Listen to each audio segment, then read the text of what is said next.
సాగు భద్రత, అధిక ఆదాయమే లక్ష్యం అన్నారు ముఖ్యమంత్రి చంద్రబాబు నాయుడు. రాష్ట్రంలో వ్యవసాయ రంగాన్ని మరింత బలోపేతం చేసేలా, రైతులకు భద్రత, అధిక ఆదాయం వచ్చేలా చర్యలు చేపట్టాలని అధికారులను ఆదేశించారు ముఖ్యమంత్రి చంద్రబాబు నాయుడు. డిమాండ్ ఉన్న పంటలను సాగు చేసేలా రైతులకు అవగాహన కల్పించాలని, ఏది లాభదాయకమో దాని గురించి వివరించి చెప్పాలని సీఎం అధికారులను ఆదేశించారు. అలాగే 365 రోజులు పంటలు పండించేలా చూడాలని, భూమిని భాగాలుగా విభజించి ఒకే రైతు వివిధ రకాల పంటలు సాగు చేసేలా ప్రోత్సహించాలన్నారు. వ్యవసాయం, అనుబంధ రంగాలపై ఆయా శాఖల ఉన్నతాధికారులతో ముఖ్యమంత్రి సమీక్ష నిర్వహించారు. రైతులు ప్రకృతి సాగు కింద చేసే ఉత్పత్తులను సర్టిఫికేషన్తో విక్రయించేలా చర్యలు చేపట్టాలని, దీంతో ఆయా ఉత్పత్తులకు అధిక ధర లభిస్తుందని అధికారులతో సీఎం చెప్పారు. రాష్ట్రంలో గతేడాది రబీలో హెక్టార్కు యూరియా వినియోగం తగ్గడం శుభపరిణామమని అన్నారు. రైతు బజార్ల నుంచి డోర్ డెలివరీ చేసేలా వ్యవస్థను తీర్చిదిద్దాలని, దీనికోసం ఏదైనా ఏజెన్సీ సేవలు వినియోగించుకునేలా కార్యాచరణ చేపట్టాలని అధికారులకు ముఖ్యమంత్రి సూచించారు. రాయలసీమను గ్లోబల్ హార్టికల్చర్ హబ్గా చేసేందుకు క్లస్టర్ల వారీగా అభివృద్ధి కార్యాచరణ చేపట్టాలన్నారు. ప్రపంచంలోనే తొలిసారిగా కోకో పంటకు సంబంధించి కోకో సిటీ ఏర్పాటు చేస్తున్నామని, కోకో సిటీ ఔత్సాహిక రైతులకు ఎక్స్పీరియన్స్ సెంటర్గా ఉండాలని అధికారులకు సీఎం సూచించారు. 250 ఎకరాల్లో దీనిని ఏర్పాటు చేసేందుకు సరైన ప్రాంతాన్ని ఎంపిక చేయాలని ఆదేశించారు. అరకు ఏజెన్సీలో కుంకుమ పువ్వు సాగును మరింత విస్తరించేలా, మంచి నాణ్యమైన దిగుబడులు వచ్చేలా అధ్యయనం జరపాలన్నారు. ఏపీ మష్రూమ్ మిషన్ 2026-31 కింద ఏడాదికి 1,00,000 మెట్రిక్ టన్నుల దిగుబడి సాధించాలని సీఎం లక్ష్యాన్ని నిర్దేశించారు. అనంతపురంలో ప్రయోగాత్మకంగా సాగు చేస్తున్న యాపిల్ పండు రుచికరంగా ఉన్నాయని, వాతావరణం కూడా అనుకూలించిందని అధికారులు చెప్పగా, మరింత విస్తీర్ణంలో సాగు జరిపేలా అక్కడ వాతావరణాన్ని అధ్యయనం చేయాలని చెప్పారు. అలాగే అవకాడో, అంజీర్, పనస, జామ, మిరియాల సాగును పెంచేలా దృష్టి పెట్టాలని నిర్దేశించారు. అంజీర్ వంటి పండ్లను డ్రై ఫ్రూట్గా మార్చి వాటి విలువ పెంచేలా చర్యలు తీసుకోవాలన్నారు. రాష్ట్రంలో మొత్తం 50 లక్షల ఎకరాల్లో హార్టికల్చర్ సాగు జరిగేలా యాక్షన్ ప్లాన్ సిద్ధం చేయాలని ఆదేశించారు.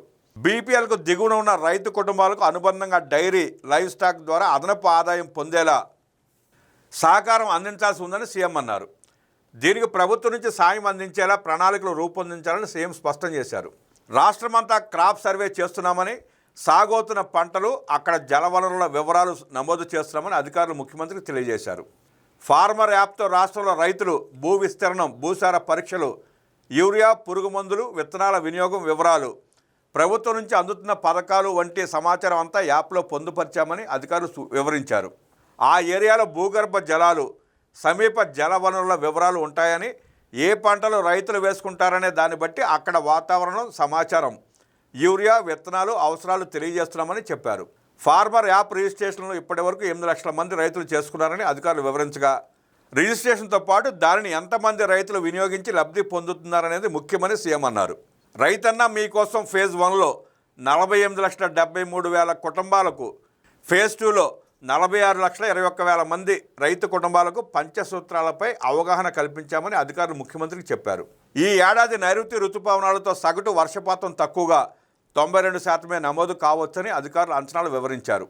ఎల్నినో ప్రభావం రాష్ట్రంలోని వర్షాధారిత ప్రాంతాలపై తీవ్రంగా పడే అవకాశం ఉందని, ముఖ్యంగా అనంతపురం, సత్యసాయి, కడప, కర్నూలు, ప్రకాశం జిల్లాల్లో వానలు తగ్గొచ్చన్నారు.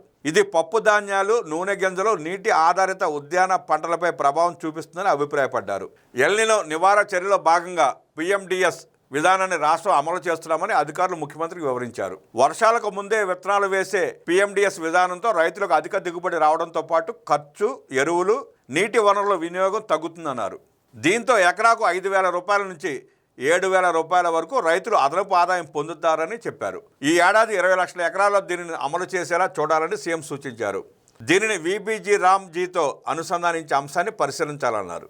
2025-26లో 4,116 గ్రామ పంచాయతీల్లో 17,74,000 మంది రైతులు 9,26,000 హెక్టార్లలో ప్రకృతి సాగు చేశారని ముఖ్యమంత్రికి అధికారులు వివరించారు. అయితే 2026-27లో ప్రకృతి వ్యవసాయానికి సంబంధించి ముఖ్యమంత్రి భారీగా లక్ష్యాన్ని నిర్దేశించారు.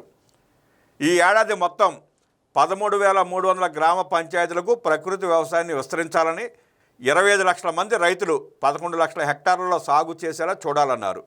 రాష్ట్రంలోని రైతు భరోసా కేంద్రాల పనితీరును, వ్యవసాయ రంగ సమాచారాన్ని పర్యవేక్షించేలా రూపొందించిన RSK intelligence hub dash board గురించి అధికారులు ముఖ్యమంత్రికి వివరించారు.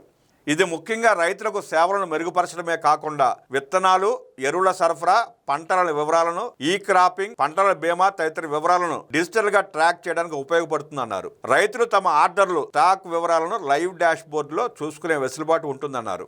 ఈ డాష్ బోర్డులో ఖచ్చితమైన సమాచారం రియల్ టైంలో అప్డేట్ అయ్యేలా చూడాలని సీఎం స్పష్టం చేశారు.